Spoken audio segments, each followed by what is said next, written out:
नमस्कार सगळ्यांना. लग्नानंतरचे प्रेम या कथेचा भाग 8 सुरू आहे.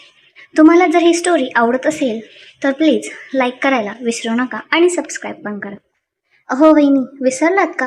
काल रात्री तुम्ही मला कॉफी आणून दिली होती आणि आपण किती वेळ गप्पा मारत होतो. ती काही बोलणार तेवढ्यात तिला वरून बाल्कनीतून कोणाचा तरी चालण्याचा जोरात आवाज आला. तिने झटक्यात मान वर करून पाहिलं. वर बाल्कनीत वेदांत उभा होता. त्याने रेलिंगवर इतक्या घट्ट पकडली होती की त्याच्या हाताच्या नसा स्पष्ट दिसत होत्या. त्याचा चेहरा रागाने लालबुंद झाला होता आणि त्याचे डोळे थेट सायलीवर रोखले होते. वेदांतने तिथूनच एक भयंकर रागीट नजर सायलीवर टाकली आणि तो झपाट्याने बाल्कनीतून आत गेला. सायलीच्या काळजाचा ठोका चुकला. तिला समजलं की राहुलने हे सगळं मुद्दाम वेदांतला ऐकवण्यासाठीच मोठ्याने बोललं होतं. तू तू हे काय बोलतोयस? सायलीचा आवाज भीतीने आणि रागाने थरथरत होता. मी कधी आले तुझ्या रूममध्ये आणि मी का तुला कॉफी देईन? तू असा खोटारडेपणा का करतोयस? राहुलने आजूबाजूला पाहिलं. आता तिथे कोणीच नव्हतं. त्याचा तो गोड आणि लाचार चेहरा एका सेकंदात बदलला. त्याच्या डोळ्यात एक भयंकर क्रूरता आली. तो एक पाऊल सायलीच्या जवळ आला. खोटारडेपणा? राहुल अत्यंत हसला. मी तर फक्त सुरुवात केली सायली वहिनी. तू माझा फोन चेक करण्याची हिंमत केलीस ना? आता बघ मी तुझा हा सती सावित्रीचा मुखवटा कसा डराडरा फाडतो. आता तुझा नवराच तुला या घरातून कॅरेक्टरलेस ठरवून धक्के मारून बाहेर काढेल. सायली शॉक होऊन त्याच्याकडे बघतच राहिली. तिच्या अंगावर काटा आला. तिला राहुल आणि सोनलचा तो नीच प्लॅन आता स्पष्ट समजला होता. तिला या घरातून बाहेर काढण्यासाठी ते आता तिच्या चारित्र्यावर बोट ठेवत होते. तू खूप वाईट माणूस आहेस, सायली दात ओठ खात म्हणाली. पण लक्षात ठेव, सत्य कधी ना कधी समोर येतच. वेदांत सर वेडे नाहीत की तुझ्या या खोट्या बोलण्यावर विश्वास ठेवतील. ते आपण बघूच. राहुलने डोळा मारला आणि तो शिट्टी वाजवत तिथून निघून गेला. सायली तिचेच अंगणात सुन्न होऊन उभी होती. तिला आत जाण्याची भीती वाटत होती. तिला माहिती होतं की आत वेदांत तिच्यासाठी एका वादळासारखा वाट बघत असेल. तिने डोळे मिटले, एक खोल श्वास घेतला आणि स्वतःला सावरत ती हळूहळू वाड्याच्या आत गेली. हॉलमध्ये एकदम शांतता होती. ती किचनच्या दिशेने जाणार तेवढ्यात मागून एक कडक आवाज आला. सायली, थांब तिथेच. तो आवाज वेदांतचा होता. सायलीचे पाय जाग्यावरच खिळले. तिने हळूच मागे वळून पाहिलं. वेदांत जिन्यावरून खाली उतरत होता. त्याचा प्रत्येक पाऊल आदळत होता. तो थेट सायलीच्या समोर येऊन उभा राहिला. त्याच्या आणि सायलीच्या मध्ये फक्त काही इंचाचंच अंतर होतं. त्याचा गरम आणि रागीट श्वास सायलीला जाणवत होता. काय चाललंय हे सगळं? वेदांतने आवाज दाबून पण अत्यंत भीतीदायक टोनमध्ये विचारलं. सर काय? सायलीने घाबरत विचारलं. तिची नजर खाली होती. वेदांतने झटक्यात तिचा दंड पकडला आणि तिला स्वतःकडे थोडं ओढलं. माझ्या डोळ्यात बघून बोल सायली. तो शिवांश मगाशी काय बोलत होता? तू काल रात्री त्याच्या रूममध्ये गेली होतीस त्याला कॉफी द्यायला? सायलीच्या डोळ्यात पाणी आलं. नाही सर, मी नाही गेले. तो खोटं बोलतोय. माझा विश्वास करा. मी त्यांना कोणतीही कॉफी दिली नाहीये. खोटं तो बोलतोय की तू? वेदांचा आवाज थोडा वाढला. तुला काय वाटलं मला काही समजणार नाही? तू या घरात बाबांचा सपोर्ट मिळवून काय काय खेळ खेळतेस ते मला सगळं दिसतंय. तू त्या अनोळखी मुलाच्या रूममध्ये रात्रीची का गेलीस? सायलीला भयंकर राग आला. तिने झटक्यात वेदांचा हात सोडवला. मी म्हटलं ना, मी नाही गेले. सायलीचा आवाज पहिल्यांदाच थोडा चढला होता. तुम्ही माझ्यावर कोणताही आरोप लावू शकता, पण माझ्या चारित्र्यावर बोट ठेवण्याचा अधिकार मी कुणालाही दिलेला नाहीये. तो शिवांश मुद्दाम खोटं बोलतोय. कारण काय? वेदांत कडाडला. त्या बिचाऱ्या शिवांशला काय गरज पडली तुझ्याबद्दल खोटं बोलायची? त्याने तर वेदूचा जीव वाचवलाय आणि तू तर आधीपासून खोटारडी आहेस. तू सोनलला किडनॅप केलेस, तिला मारायचा प्लॅन केलास आणि तू या शिवांशला आपल्या जाळ्यात ओढण्याचा प्रयत्न करतेस का? सर, सायली जोरजोरात रडू लागली. प्लीज असं नका बोलू. मला खूप त्रास होतोय. मी तुमच्या घरातली सून आहे. तुम्ही माझ्यावर असा घाणेरडा आरोप कसा लावू शकता? वेदांत शांत झाला. सायलीचे तो अश्रू आणि तिचा तो थरथरणारा आवाज बघून त्याच्या आत कुठेतरी एक अजब प्रकारची कालवाकालव झाली. त्याला स्वतःलाही समजत नव्हतं की तो एवढा का चिडतोय. शिवांशने फक्त कॉफी दिली असं म्हटलं होतं, पण वेदांतच्या डोक्यात मात्र भयंकर संशय आणि कुठेतरी एक जेलसी निर्माण झाली होती. त्याची पत्नी दुसऱ्या मुलाच्या रूममध्ये गेली हा विचारच त्याला आतून जाळून टाकत होता. त्रास होतोय ना तुला? वेदांत थोडा शांत आवाजात म्हणाला. मग स्वतःच्या लायकीत राहायला शिक. इथून पुढे जर तू त्या शिवासच्या आजूबाजूला सुद्धा दिसलीस ना, तर मी बाबांचाही विचार करणार नाही. थेट या घराच्या बाहेर फेकून देईल तुला. वेदांत वळला आणि रागाने ऑफिसला जाण्यासाठी घराबाहेर पडला. सायली तिथेच हॉलमध्ये खाली बसली आणि हुंदके देऊन रडू लागली. तिच्या आयुष्यात रोज एक नवीन वादळ येत होतं. सोनल हे सगळं वरून कॉरिडॉरमधून बघत होती. तिच्या चेहऱ्यावर एक खूप मोठं स्माईल होतं. वा राहुल, काय तीर मारलास यार तू. आता वेदांच्या मनात या सायलीबद्दल जो संशय आलाय ना, तो संशय हिला या घरातून कायमचा बाहेर काढेल. दुपारचे 12 वाजले होते. प्रतापराव हॉलमध्ये सोफ्यावर बसून काहीतरी फाईल्स चेक करत होते. आईसाहेब त्यांच्या बाजूला बसून टीव्हीवर काहीतरी बघत होत्या. सोनल मुद्दाम प्रतापरावांच्या समोर सून असल्याचं नाटक करत होती. त्यांच्यासाठी फ्रेश ज्यूस घेऊन आली. बाबा हे घ्या, मी स्वतः तुमच्यासाठी बनवलंय, सोनल अत्यंत गोड आवाजात म्हणाली. प्रतापरावांनी फाईलमधून मान वर न काढताच म्हटलं, तिथे टेबलवर ठेवून दे. सोनलचा चेहरा थोडा पडला, पण तिने मुकाट्याने तो ग्लास टेबलवर ठेवला. तेवढ्यात वाड्याचा मुख्य दरवाजाबाहेर एका गाडीचा मोठा आवाज आला. कोणीतरी अत्यंत वेगात गाडी गेटच्या आत आणली होती. सगळेजण दरवाजाकडे बघू लागले. गाडीचा दरवाजा उघडला आणि एक अत्यंत रुबाबदार, कडक आणि खानदानी वेशभूषा असलेली बाई गाडीतून खाली उतरली. अंगात एक गडद लाल रंगाची अस्सल काठपदराची नऊवारी साडी, कपाळावर एक मोठं ठसठशीत कुंकू, गळ्यात जड सोन्याची मोहनमाळ आणि हातात एक चांदीचं टोक असलेली चालण्याची काठी. चेहऱ्यावर एक असा दरारा होता की समोरच्या माणसाने आपोआप मान खाली घालावी. या होत्या चंद्रलेखा जहागीरदार, प्रतापरावांच्या मोठ्या बहीण. वाड्यातले आणि गावातले सगळे लोक त्यांना आत्या म्हणून ओळखायचे. आत्यांचा स्वभाव अत्यंत कडक, शिस्तप्रिय आणि तोंडावर बोलणारा होता. त्या गावातल्या मोठ्या वाड्यात राहायच्या आणि तिथे त्यांचा शब्द म्हणजे कायदा असायचा. त्या खूप जुन्या विचारांच्या वाटायच्या, पण आतून त्या अत्यंत समजूतदार आणि माणसांना बरोबर ओळखणाऱ्या होत्या. आत्यांनी वाड्याच्या पायऱ्या चढायला सुरुवात केली. त्यांच्या काठीचा टकटक आवाज हॉलमध्ये घुमू लागला. प्रतापरावांनी चष्मा काढला आणि त्यांच्या चेहऱ्यावर एक मोठं हसू आलं. ते झटक्यात जागेवरून उठले. ताई, प्रतापराव पुढे गेले. आईसाहेबांचा चेहरा मात्र पांढरा पडला. आत्या आणि आईसाहेबांचं अजिबातच पटत नाही. आत्या नेहमी आईसाहेबांच्या खोट्या रुबाबाला आणि त्यांच्या स्वार्थीपणाला सर्वांसमोर टोचून बोलायच्या.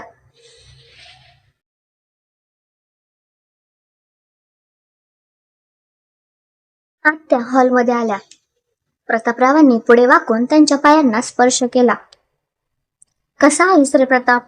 आत्यांनी त्यांच्या पाठीवरून मायेने हात फिरवत विचारलं. त्यांचा आवाज खूप खणखणीत आणि मोठा होता.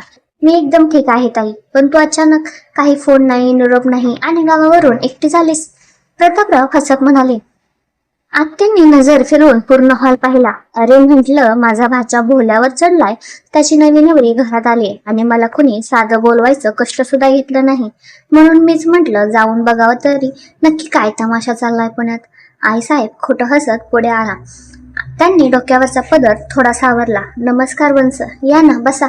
तुम्ही अचानक आलात, खूप छान वाटलं. आत्यांनी आईसाहेबांना वरपासून खालपर्यंत एका भेदक नजरेने पाहिलं. छान वाटलं, खोटं बोलण्यात अजूनही PhD कायम आहे तुझी. त्यांनी थेट तोंडावर मारलं. आईसाहेबांचा चेहरा पडला. प्रतापराव हळूच हसले. अरे कुठे गेली ती नवी नवरी? आणि माझा वेदांत कुठे? आत्यांनी सोफ्यावर बसत विचारलं. सोनल जितका वेळ बाजूला उभी होती, तिला वाटलं की आत्या तिलाच सून मानत असतील. ती लगेच हसत हसत पुढे आली. मी इथे आहे आत्या. सोनलने खाली वाकून आत्यांच्या पाया पडण्याचा प्रयत्न केला, पण आत्यांनी आपली काठी मध्येच आडवी लावली. सोनल शॉक होऊन मागे सरकली. आत्यांनी सोनलच्या त्या वेस्टर्न ड्रेसकडे आणि तिच्या चेहऱ्यावरच्या मेकअपकडे अत्यंत तिरस्काराने पाहिलं. ए पोरी, तू इथे कुठे मध्ये मध्ये करतेस? तू तर ती सोनल ना, जी लग्नाच्या मांडवातून पैशासाठी कोणासोबत तरी पळून गेली होती. गावात सगळीकडे बातमी पसरली तुझ्या त्या पराक्रमाची, आणि तू इथे जहागीरदारांच्या घरात काय करतेस? आत्यांचा आवाज पूर्ण हॉलमध्ये घुमला. सोनलला काय बोलावं ते सुचेना. तिचा चेहरा अपमानाने लाल झाला होता. अहो वंस, आईसाहेब मध्ये पडला. तसं नाहीये, ती सोनल पळून गेली नव्हती. तिला तू गप्प बस. आत्यांनी आईसाहेबांना झापलं. तुला तर घराण्याची इज्जत काय असते हे कधी समजलंच नाही. ही पोरगी पळून गेली तरी तू हिला घरात ठेवलंस, आणि ती खरी सून कुठे, जिच्या गळ्यात माझ्या वेदांतने मंगळसूत्र बांधलंय? सायली नाव ना तिचं, कुठे आहे ती? तेवढ्यात किचनच्या दारातून सायली बाहेर आली. तिने आत्यांचा आवाज ऐकला होता. ती खूप घाबरलेली होती. तिला वाटलं की आत्या सुद्धा आईसाहेबांसारख्याच असतील आणि त्या सुद्धा तिला आता टोमणे मारतील. सायली हळूहळू चालत हॉलमध्ये आली. अंगात एक साधीशी फिकट पिवळ्या रंगाची साडी, डोक्यावर व्यवस्थित पदर घेतलेला, गळ्यात काळ्या मण्याचं मंगळसूत्र आणि चेहऱ्यावर एक अत्यंत शांत पण दुःखी भाव. तिचे ते टपोरे डोळे आणि ती निरागसता बघून आत्यांची नजर तिच्यावरच खिळली. सायली जवळ आली. तिने अत्यंत आदराने खाली वाकून आत्यांच्या पायांना स्पर्श केला. आत्यांनी तिच्या डोक्यावर हात ठेवला. अखंड सौभाग्यवती भव. सायलीने हळूच मान वर केली. आत्या तिचे डोळे अत्यंत बारकाईने वाचत होत्या. आत्यांना माणसाची पारख खूप चांगली होती. सायलीचा तो शांत चेहरा आणि तिची ती साधी राहणी बघून आत्यांच्या मनात तिच्याबद्दल लगेच एक आपुलकी निर्माण झाली. नाव काय तुझं पोरी? आत्यांनी आवाज थोडा मवाळ करत विचारलं. सायली. सायली जागीरदार. सायली अत्यंत हळूवार आवाजात म्हणाली. आत्यांनी सायलीला जवळ ओढलं आणि तिला आपल्या शेजारी बसवलं. आईसाहेब आणि सोनलचे डोळे आश्चर्याने फाटले. आत्या कुणालाही आपल्या शेजारी असं बसू देत नसत. आत्यांनी सायलीचा हात आपल्या हातात घेतला. तिचे हात कामामुळे थोडे खरखरीत झाले होते. आत्यांनी सायलीच्या चेहऱ्याकडे पाहिलं. तिच्या डोळ्याखाली काळी वर्तुळं होती आणि चेहऱ्यावर एक भीती होती. पोरी, तू या घरची सून आहेस की मोलकरीण? आत्यांनी अचानक विचारलं. सगळे शॉक झाले. काय झालंय तुझ्या चेहऱ्याला आणि तू एवढी घाबरलेली का आहेस? माझ्या वेदांतने तुला काही त्रास दिलाय का? आत्यांनी थेट प्रश्न विचारला. सायलीचे डोळे पाण्याने भरले. तिने पटकन मान खाली घातली आणि अश्रू लपवण्याचा प्रयत्न केला. नाही आत्या, मी ठीक आहे. खोटं बोलू नकोस माझ्याशी, आत्यांनी कडक आवाजात विचारलं. पण त्यात एक काळजी होती. प्रतापराव पुढे आले. ताई, तू प्रवास करून आलीयस, आधी थोडा आराम कर. आपण या विषयावर नंतर बोलू. नंतर का बोलायचं प्रताप? आत्या रागाने उठून उभ्या राहिला. मला सगळं दिसतंय इथं काय चाललंय ते. ज्या मुलीच्या गळ्यात माझ्या घरचं मंगळसूत्र आहे ती एका कोपऱ्यात घाबरून बसले आणि जी पोरगी मांडवातून पळून गेली होती ती नवऱ्याच्या डोक्यावर बसून मिरवते. हे सगळं मी माझ्या जहागीरदार वाड्यात खपवून घेणार नाही. सोनलला भयंकर राग आला होता. ती दात ओठ खात होती. ही म्हातारी कुठून टपकली मध्येच. हिने तर आल्या आल्याच या सायलीची बाजू घ्यायला सुरुवात केली. आत्यांनी आईसाहेबांकडे पाहिलं. ऐक ग, आज संध्याकाळी वाड्यात सत्यनारायणची पूजा ठेवली मी आणि ती पूजा वेदांत आणि सायलीच करतील. दोघं नवरा बायको म्हणून पाटावर बसतील. पण वंस, आईसाहेब घाबरत म्हणाल्या. वेदांत तयार होणार नाही. त्याचं आणि सायलीचं लग्न फक्त एका मजबुरीमुळे. मजबुरी गेली चुलीत. आत्या कडाडल्या. लग्न झालंय ना, मग ते निभवावंच लागेल. आणि जर वेदांत तयार होत नसेल तर मी स्वतः त्याचे कान पिरगळून त्याला पाटावर बसवेन. जा, पूजेची तयारी करा.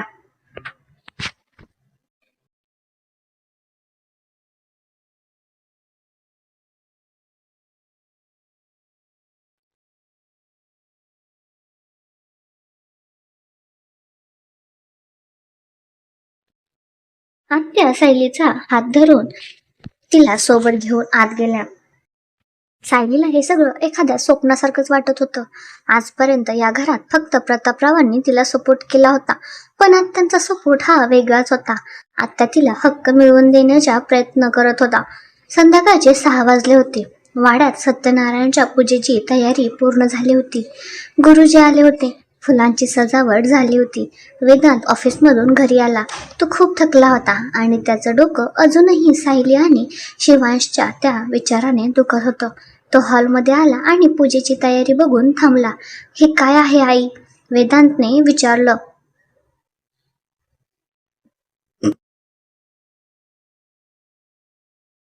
अरे वेदांत, तू आलास? आईसाहेब धावत आल्या. अरे, ती तुझी आत्या आली गावावरून. तिनेच हा सगळा घाट घातलाय आणि ती म्हणते की पूजा तू आणि सायलीने मिळूनच करायची. वेदांतचा राग लगेच अनावर झाला. काय? मी आणि ती सायली? इम्पॉसिबल. मी कोणत्याही पूजेला बसणार नाही. आणि आत्याला कोणी बोलवलं इथं? मी स्वतःहून आले रे वेदांत. मागून आत्यांचा कडक आवाज आला. वेदांतने वळून पाहिलं. आत्या अत्यंत रुबाबात पायऱ्या उतरून खाली येत होत्या. वेदांतने रागावर थोडं नियंत्रण ठेवलं. आत्यांचा तो खूप आदर करत असे. तो पुढे गेला आणि त्याने आत्यांच्या पायांना स्पर्श केला. कसा आहेस बाळा? आत्यांनी त्याच्या डोक्यावर हात ठेवला. लग्नानंतर पहिल्यांदाच बघते मी तुला, पण तुझा चेहरा सांगतोय की तू अजिबात खुश नाहीयेस. आत्या, तुला सगळं माहिती आहे ना, पण तू तरी मला फोर्स का करतेस? मला त्या सायलीसोबत कोणत्याही पूजेला बसायचं नाहीये, वेदांत स्पष्ट म्हणाला. आत्यांनी काठी जमिनीवर आपटली. वेदांत, तू जहागीरदारांचा मुलगा आहेस. आपण दिलेला शब्द आणि केलेलं लग्न कधीच मोडत नसतो. ती सायली आता तुझी पत्नी आहे आणि आजची पूजा तुम्हा दोघांनाच करावी लागेल. हा माझा आदेश आहे. वेदांत काही बोलणार तेवढ्यात प्रतापराव तिथे आले.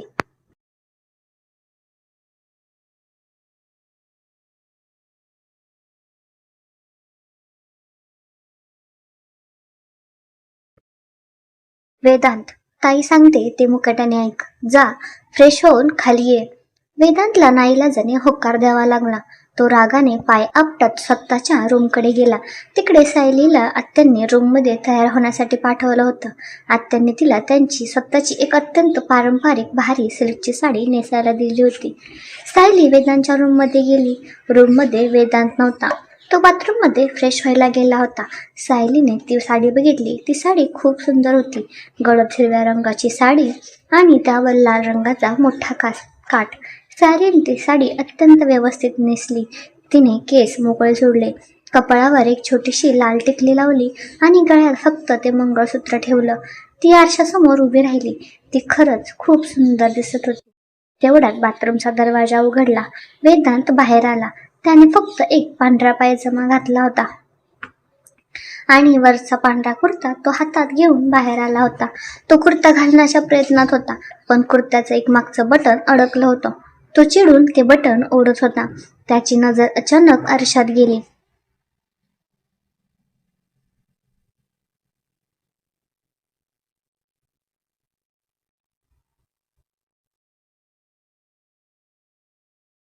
आरशात त्याला सायली दिसली. हिरवी साडी, मोकळे केस आणि तो शांत चेहरा. वेदांचे हात जाग्यावरच थांबले. तो तिच्याकडे एकटक बघत राहिला. काल दुपारी तिचं ते ओलं रूप पाहिलं होतं आणि आज तिचं हे पारंपरिक अत्यंत सोज्वळ रूप बघून वेदांच्या आत पुन्हा तीच कालवाकालव सुरू झाली. सायलीने त्याला पाहिलं.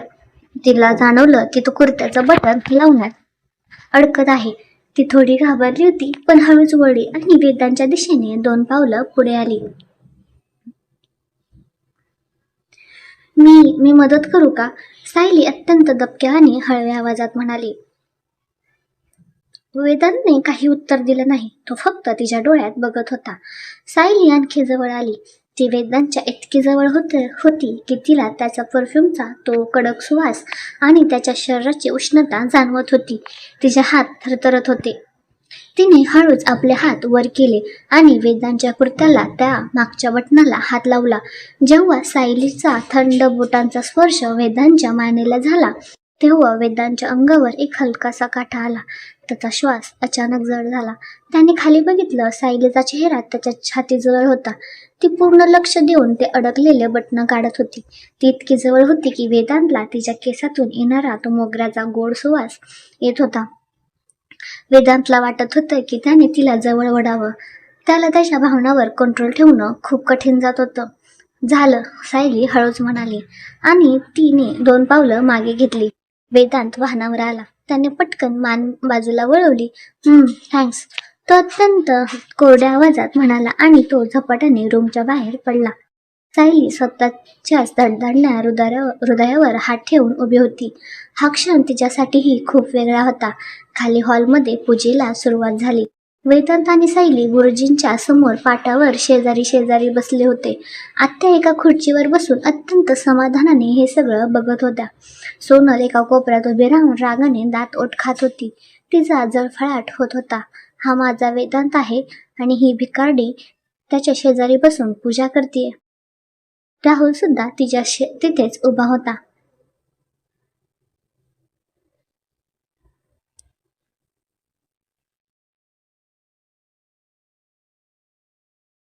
तो तो वेदिकाच्या बाजूला उभा राहून मुद्दाम अत्यंत भक्तिभावाने हात जोडून उभा होता. गुरुजी मंत्र म्हणत होते. आता यजमानांनी पत्नीच्या हातावर ठेवून संकल्प सोडावा. वेदांतला अजिबात इच्छा नव्हती, पण आत्यांच्या कडक नजरेमुळे त्याने आपला हात पुढे केला. सायलीने अत्यंत हळूच आपला हात वेदांच्या हातावर ठेवला. वेदांचा हात खूप गरम होता. त्या स्पर्शाने दोघांचीही अंगात एक वेगळीच वीज संचारली. वेदांतने सायलीकडे एक हलकासा कटाक्ष टाकला. सायलीने मात्र मान खाली घातली होती. तिचे गाल लाल झाले होते. सोनलला हे दृश्य अजिबात सहन होत नव्हतं. तिने राहुलला डोळ्यानेच काहीतरी इशारा केला. राहुलने हळूच मान हलवली. त्याचा तो कॅरेक्टरलेस ठरवण्याचा प्लॅन अजून संपला नव्हता.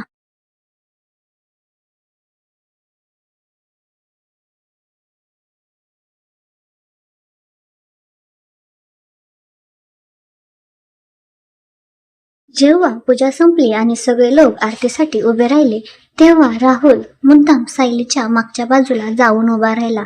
सायलीच्या हातात पूजेचं ताट होतं आणि ती डोळे मिटून आरती म्हणत होती. राहुलने अत्यंत हुशारीने आणि कुणालाही न समजता आपल्या खिशातून एक छोटीशी चिठ्ठी काढली.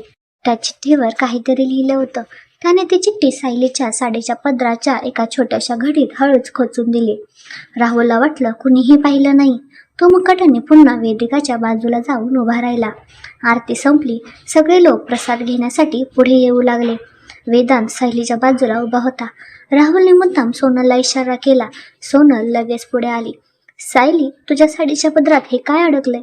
सोनलने मुद्दाम सर्वांसमोर मोठ्याने विचारलं.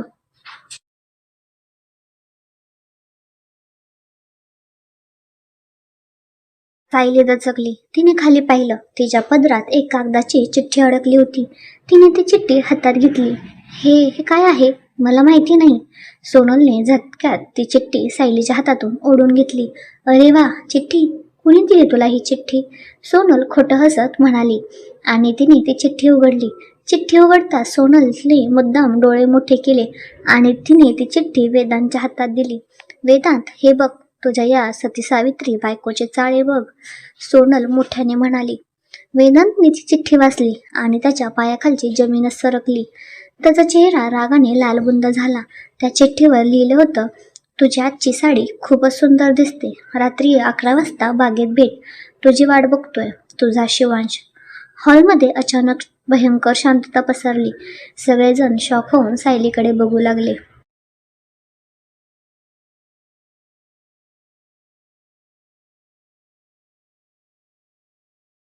सायलीचे डोळे भीतीने विस्फारले. नाही सर, हे खोटं आहे. मी ही चिठ्ठी नाही घेतली. कोणीतरी मुद्दाम माझ्या पदरात ठेवली. सायली रडत सांगू लागली.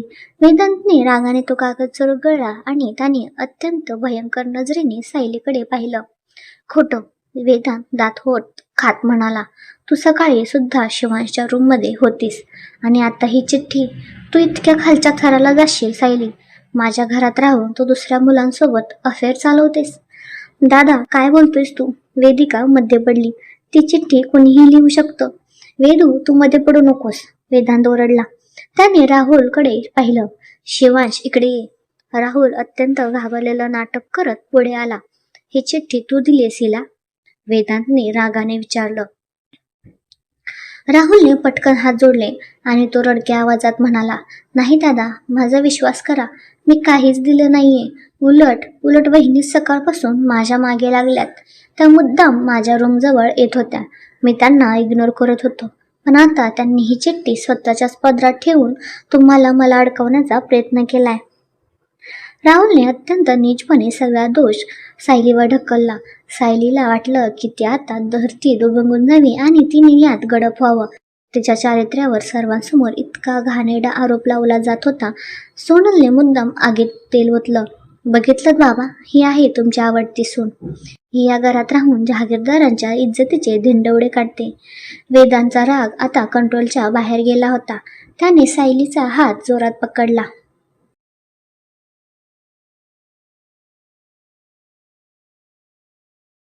बस झालं सायली, आता तू तुझी सगळी लिमिट्स क्रॉस केली. आता तू या घरात 1 मिनिट सुद्धा राहणार नाहीस. Get out. वेदांतने तिला दरवाजाच्या दिशेने फरफटत नेण्याचा प्रयत्न केला. सायली जोरजोरात रडत होती. बाबा, आत्या, प्लीज मला वाचवा. मी काही नाही केलं. माझा विश्वास करा. पण थांब. तिथेच वेदांत. आत्यांचा तो खणखणीत आवाज पुन्हा एकदा हॉलमध्ये घुमला. वेदांत जागेवरच थांबला. आत्या संत पावलांनी पुढे चालत आल्या. त्यांच्या चेहऱ्यावर एक अत्यंत भयानक आणि शांत राग होता. त्या राहुलच्या समोर येऊन उभ्या राहिल्या. त्यांनी राहुलला वरपासून खालपर्यंत पाहिलं. तू म्हणतोयस की ही चिठ्ठी तू नाही दिलीस आणि सायली तुझ्या मागे लागलीय? आत्यांनी अत्यंत थंड आवाजात विचारलं. हो आत्या, मी खरं बोलतोय, राहुल खाली मान घालून म्हणाल्या. आत्यांनी अचानक आपली चालण्याची काठी हवेत उगारली आणि सटाक एक अत्यंत भयंकर जोरात काठीचा फटका राहुलच्या पाठीवर बसला. राहुलने वेदनेने ओरडत खाली पडला. सगळेजण शॉक झाले. सोनलचा श्वास थांबला. आत्या, तू काय करतेस? वेदांत ओरडला. आत्यांनी वेदांतला हाताने थांबवलं. त्या राहुलच्या जवळ खाली वाकल्या. त्यांच्या डोळ्यातून जणू आग निघत होती. खोटं बोलतोयस भामट्या? आत्याचा आवाज पूर्ण वाड्यात घुमला. तू काय समजलंस? म्हातारी आहे म्हणून माझे डोळे निकामी झालेत? जेव्हा आरती चालू होती तेव्हा मी माझ्या स्वतःच्या डोळ्यांनी पाहिले. तू मागून जाऊन सायलीच्या पदरात ती चिठ्ठी अडकवत होतास. हे ऐकून राहुलच्या पायाखालची जमीनच सरकली. सोनलचा चेहरा पूर्णपणे पांढरा पडला. तुम्हाला हा भाग कसा वाटला कमेंटमध्ये नक्की सांगा आणि पुढचा भाग बघण्यासाठी चॅनलला सबस्क्राईब करा आणि व्हिडिओला लाईक करा.